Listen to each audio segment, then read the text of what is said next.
Hi guys, so today it's been almost 2.5, 3 years since I bought the DualSense Edge Controller. So I thought I will give you a short review of the controller over the past 3 years of usage.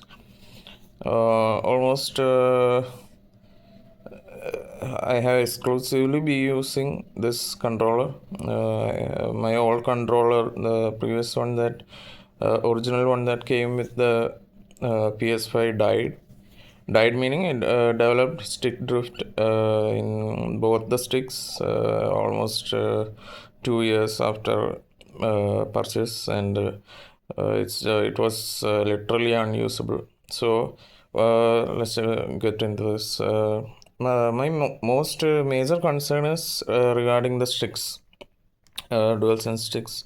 Now they made the sticks detachable. Sony made the sticks detachable, but they did the worst thing they could ever do. They made the stick modules unavailable.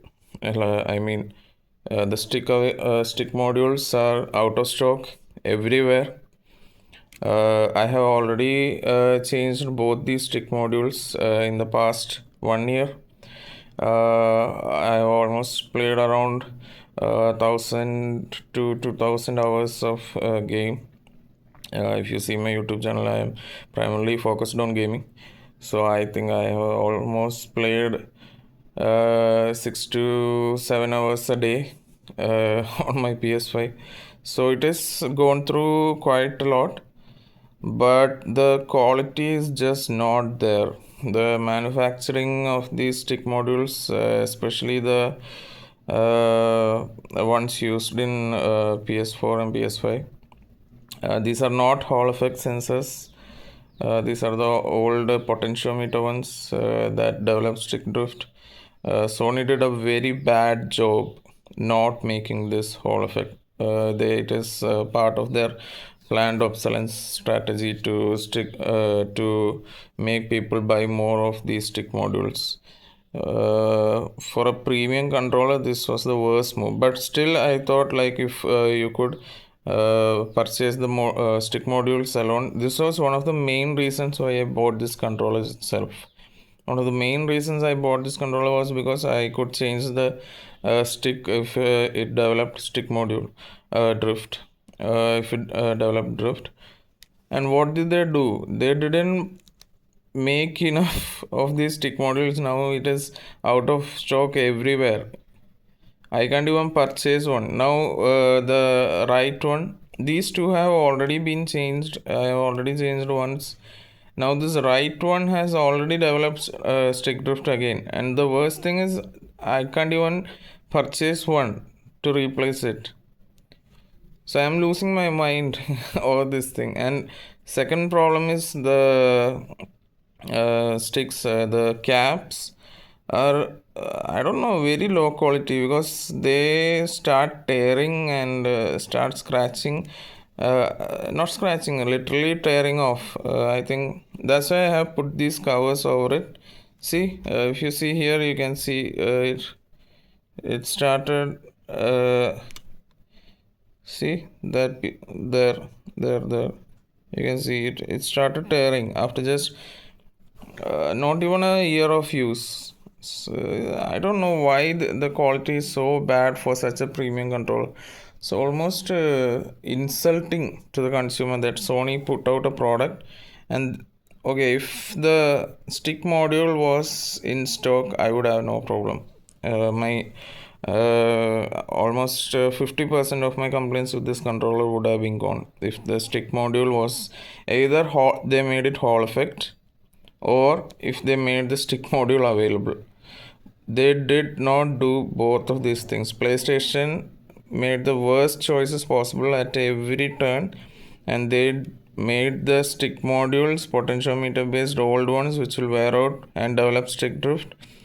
And even worse than that, they sold us a product promising you could easily replace the stick modules, and they made the stick modules unavailable after just 1 year.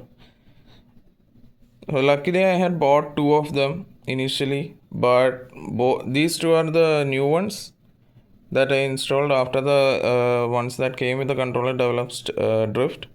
Now this one has started drifting again. So this is a very bad quality product, especially the stick module part. So very bad.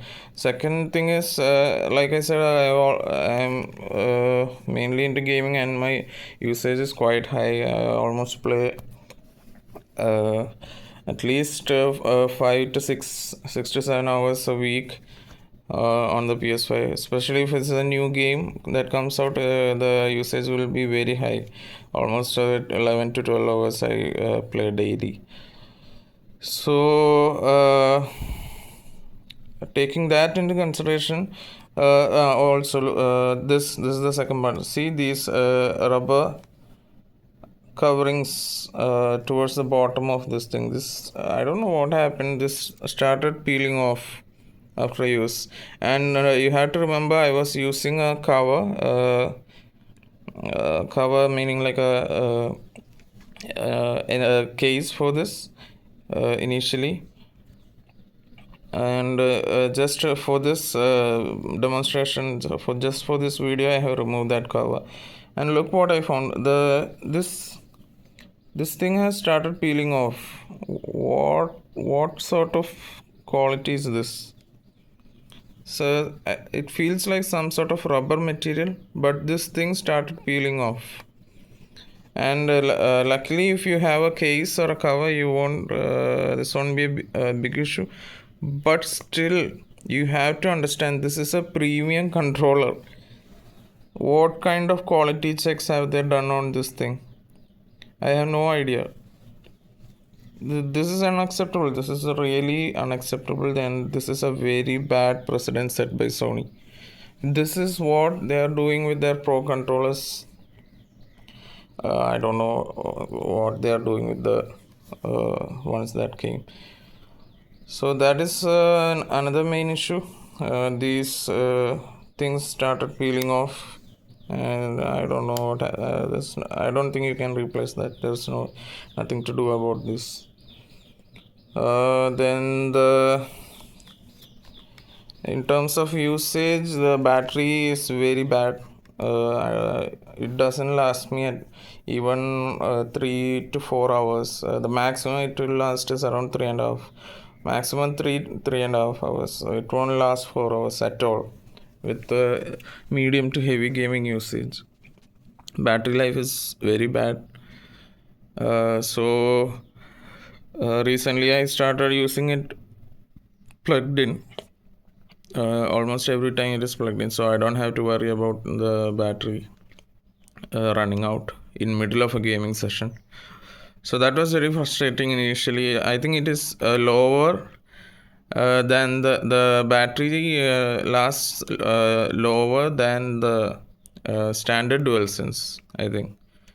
I have not tested it, but that's what I could feel, because it just doesn't last as long as the original one. That because I think I could play around more than 4 to 5 hours with the initial DualSense that came with the PS5, but this one just won't last that long. It just doesn't, and I think it is because of all the haptics and the motors that are more advanced in this. But honestly, they should have put a bigger battery. At least it's a premium console. They should have put a bigger battery in this, and they just didn't. PlayStation didn't do it. This is a major flaw. I would say the first major point is the DualSense stick modules in this Edge controller is the worst. It just develops stick drift after regular gaming or to medium to high levels of gaming. This thing is absolutely bad. Second thing I noticed is this layer of rubber just started peeling off. So I would recommend using this with the this controller with the case or covering, so that you are not bothered by this. Then the third major thing is the battery life. The battery life is atrocious. It is very bad. It just doesn't last. I think it's best to use it plugged in if you can, so you are not bothered about the battery charge every time you are starting to play a game.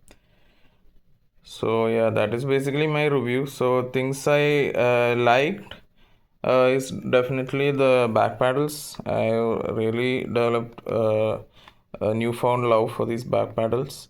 I use it very regularly. So I have mapped my X button to this right side and circle button to the left paddle. So this is the X and this is the circle, and this is very helpful, especially in games like Dark Souls, Elden Ring, God of War, etc.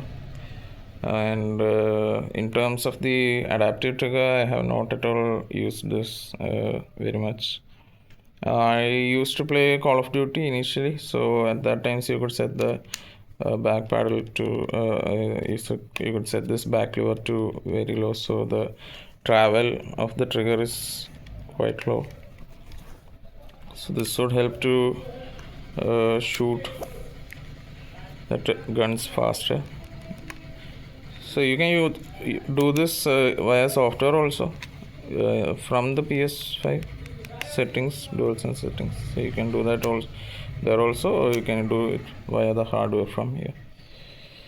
And in terms of positives, I mean, I'm looking at buying a new controller again because this thing just frankly does not last. So I think I will just go for a regular one. And I tried looking up changing this to Hall effect, but it is quite a hassle. And I don't think there are any shops near me that do this for a charge. So I'm kind of stuck right now. So this thing has developed a stick drift on the right stick, and my worst fears have come true, and my I just don't like this controller now after three years of usage.